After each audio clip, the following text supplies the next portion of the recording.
Avui vos presento una història amb el trasfons d'una guerra, que transcorre en una comunitat universitària plena d'orgull malentès, prejudicis irracionals i cert grau d'immaduresa. La història d'un amor impossible de l'acampada per Palestina UPB que tracta de domar al nostre indomable rector, el qual sembla més interessat en altres amors, i que acaba com la batalla de Gettysburg, mentre el Forumpleo 2024 ja és conegut com lo que el viento se llevó. Soc Vicent Julià i això és el resum del Consell de Govern i un poc de tota l'actualitat de les darreres setmanes.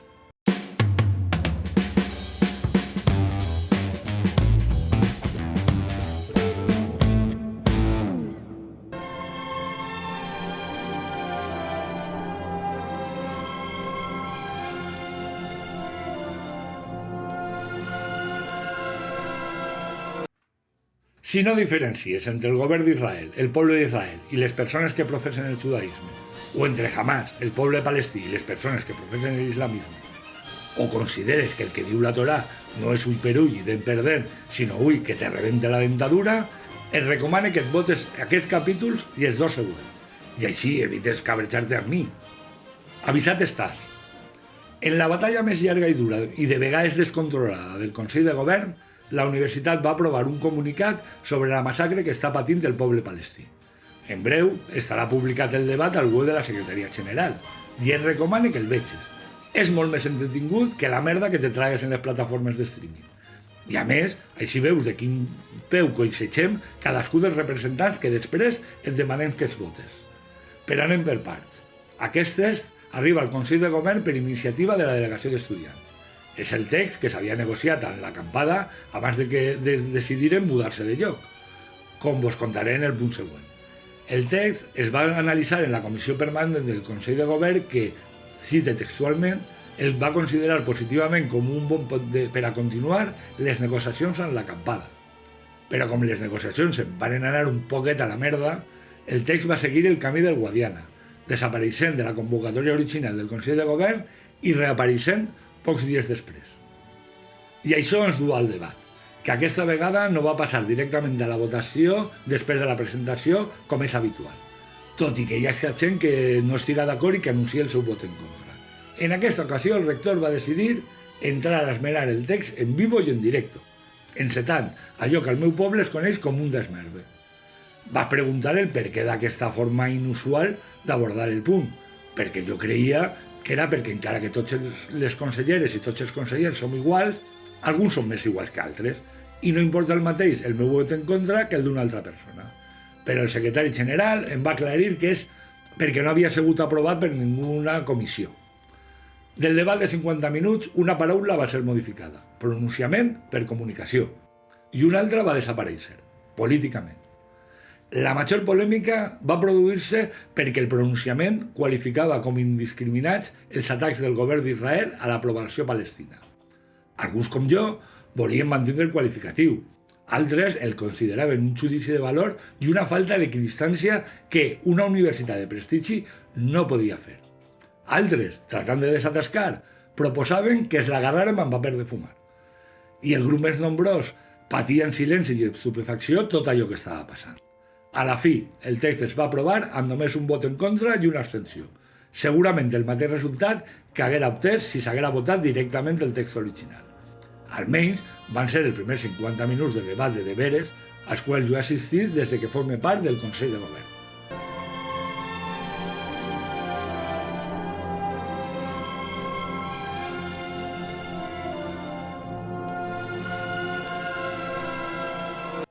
Intentaré primer contar-vos només els fets que a mi me costen. En protesta per la barbaritat que s'està produint en Gaza, un grup d'estudiants decidís acampar a la UPB entre arquitectura i agrònoms, dins d'un moviment que s'havia sorgit a la Universitat de València i que s'estava escampant per molts campus d'Espanya.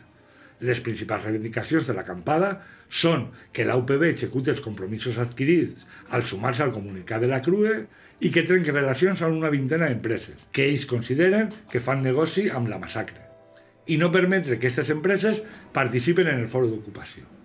Algunes d'aquestes empreses no apareixen en la pàgina de la BDS, web que es dedica a assenyalar amb prou rigor i proves a les empreses que s'enriqueixen amb els morts, sinó en altres pàgines prou menys fiables en la meva opinió.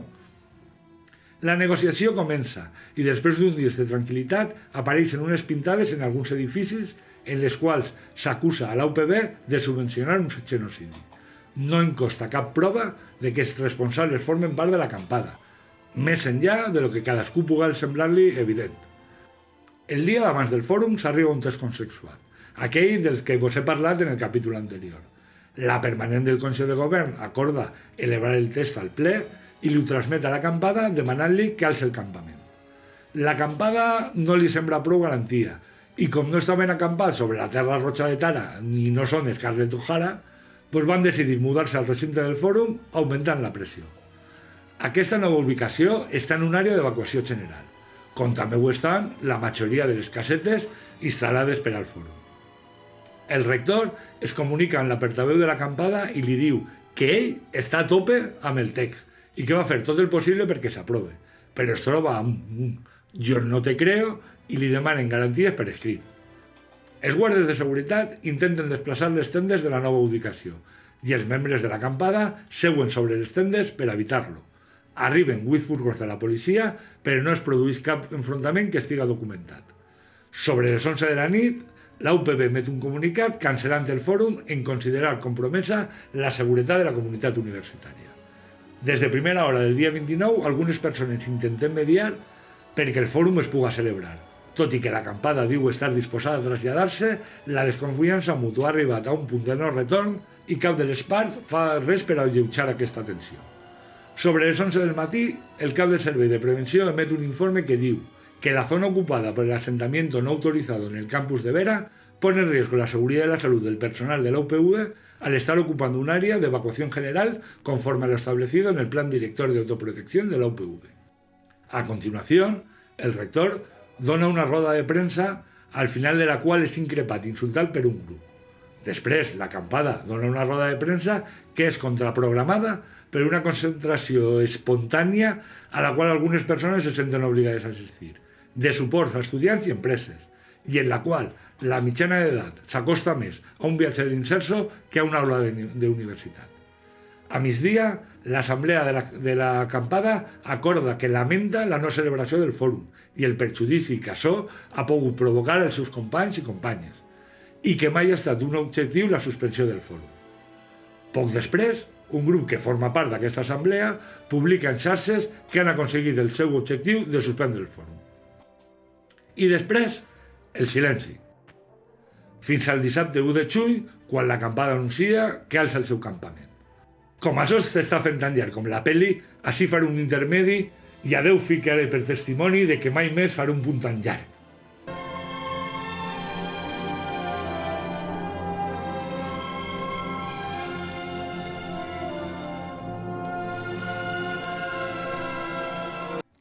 I ara anem a les coses que a mi no em quadren. En el Consell de Govern i a la roda de premsa, el rector diu que els guàrdies de seguretat, al intentar desmuntar l'acampada, temen per la seva integritat física i criden a la policia. Veient els vídeos dels fets,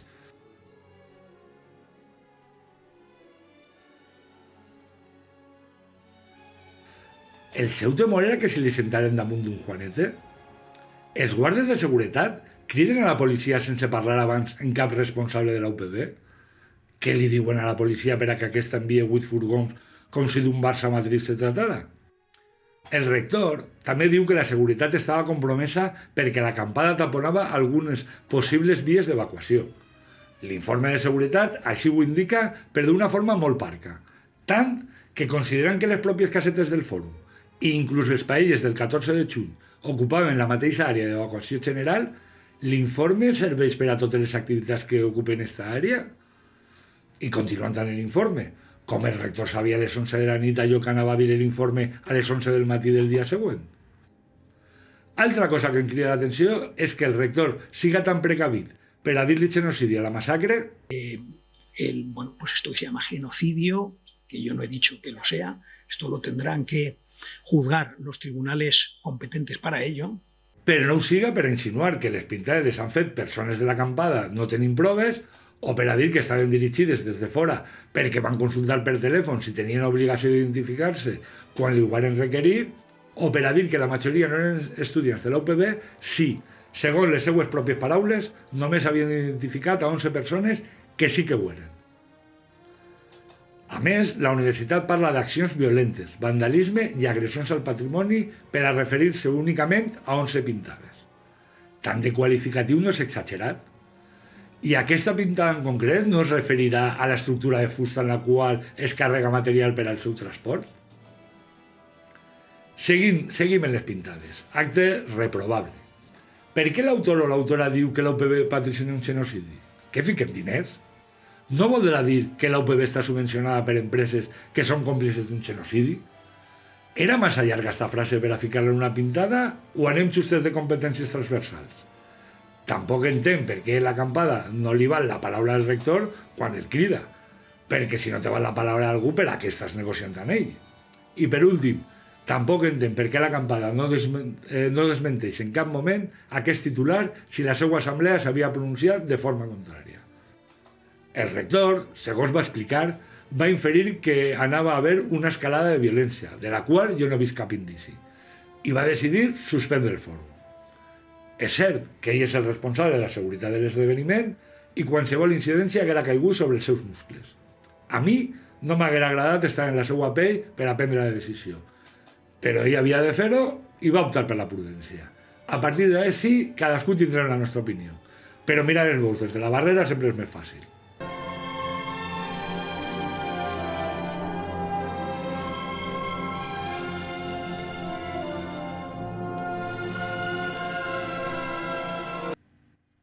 I el vicerrector Cano no té sort. El dia que arriba al Consell de Govern, haver ficat d'acord a tots els sindicats i a les direccions de departaments, i no una, sinó dues vegades, el vent també se li importa el protagonisme. I és que el vicerrector ha aconseguit un acord unànime en la normativa de com i quan anem a contractar professorat substitut, i en el barem per a seleccionar-ho, i també en el barem de les noves contractacions indefinides del professorat associat, les de la LOSU. D'una banda, la normativa encara és de mínims i caldrà anar millorant-la en els pròxims cursos perquè no garanteix la substitució dels permisos de maternitat i paternitat, ni de les malalties greus, ni de les descàrregues de docència per exercir càrrecs de gestió o representació sindical, però senta les bases que ens permetrà anar conquerint aquestes substitucions, perquè l'objectiu sindical és que hi hagi certes circumstàncies que, amb trellat, no signifiquen un augment de crèdits en la NOA per al professorat, que no va ser mare, o pare, o vicerrector, o director, o sindicalista, i que a més no està malalt. En relació amb els barems, doncs el vicerrector va trobar un punt acceptable tant per als que reclamem barems transparents, objectius, i amb poc marge per a decidir qui va guanyar la selecció abans de publicar la convocatòria, com per als que els espanta la falta de control. Però en la meva opinió el canvi ha començat i anem a anar abandonant el nepotisme a poc, perquè cada vegada són més els abolicionistes. Per al professorat associat, que ja treballa en la universitat i que va veure com els seus nous companys tenen un contracte indefinit i ells no, el missatge és el següent. Estem buscant fórmules que permeten l'estabilització ja, però que no significa una pèrdua de crèdits i per tant de remuneració automàtica. A la llarga, caldrà anar a les 120 hores, però a veure si en aquest moment la justícia ja reconeix el temps que treballa el professorat associat i que les universitats no li paguen.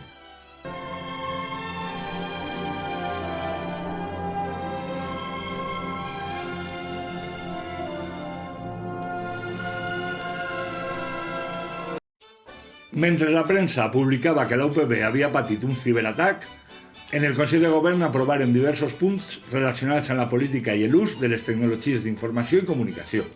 Els temps canvien i a hores d'ara és més perillós fer un clic en el link d'un remitent no confiable que tindre un pòst-it pegat a la pantalla amb usuari i contrasenya. Així que la universitat ha d'adaptar-se o morir, i sembla que hem triat la primera. Si ets un usuari normal i corrent, la norma també t'afecta, però no és un canvi radical. Però com jo et conec i sé que no saps quines són les teves obligacions ni quina responsabilitat pots tindre si no les compleixes, doncs aprofita el canvi i empapa't, que això també va amb tu. La política de seguretat inclou campanyes de formació i conscienciació per al PTGAS, el PDI, el PI i l'estudiantat, Així que quan arribi el torn, forma't i ajuda't a mantenir una UPB cibersegura.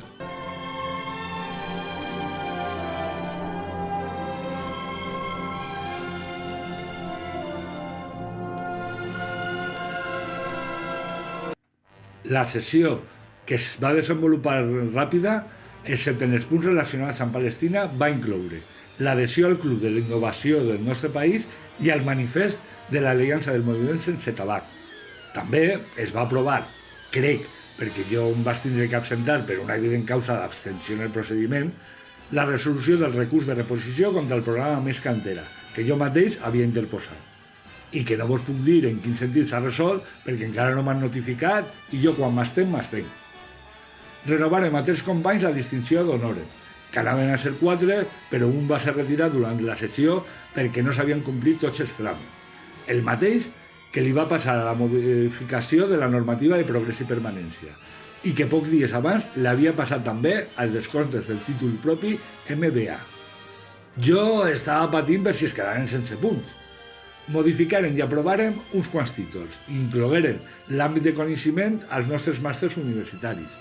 Renovarem també una doble titulació que té camí en una escola de París que jo no vaig a pronunciar perquè el meu francès és terrible. Pel que fa a la recerca, constituirem una unitat conjunta amb Aminplàs i aprovarem el reglament dels comitès d'ètica en la investigació i en l'experimentació animal. S'aprovaren les convocatòries de les places de PDI i PTGAS incloses en la OPO del 2024, que és un nou tràmit que ha introduït la LOSU, i jo no sé molt bé quin sentit té. Nomenarem un professor emèrit i crearem una àrea de coneixement en dret financer i tributari en el Departament d'Economia i Ciències Socials. A més, crearem 3 nous títols propis i li canviarem un nom a un altre. Després, el rector ens va informar que la UPB és la millor universitat d'Espanya segons el U Ranking. I encara que, en general, al rector no li agraden els rànquings, els que es fiquen bé li agraden un poquet més. Podem fer 2 lectures d'aquesta notícia. Som els millors o com seran la resta? Però avui vos convido a ser positius i a pensar que un poc del mèrit d'aquesta classificació és teua. Que tu fas un poquet millor a la UPB. I donem-nos un respir que han sigut setmanes molt intenses. La cancel·lació del Foro Empleo ha significat tirar per la borda una quantitat increïble de treball de totes les persones implicades en l'organització, una desfeta econòmica, una altra quantitat increïble de treball de les persones que han de tramitar les devolucions i compensacions a les empreses, i a més, una desconfiança en nombroses empreses que, a hores d'ara, s'estan pensant si tornaran un altre any. Per això, acabaré el vídeo en una dramatització fictícia en la qual el rector, en la pelleguera de la porta, diu: «Empresa, si tú te vas, ¿qué va a ser de mí?» Y la empresa contesta: «Eso, francamente, rector, no me importa». I mentre l'empresa s'allunya a poqueta nit, el rector decideix que si ho pensa ara, es tornarà boig, que millor ho pensarà demà, perquè al cap i a la fi, demà serà un altre dia.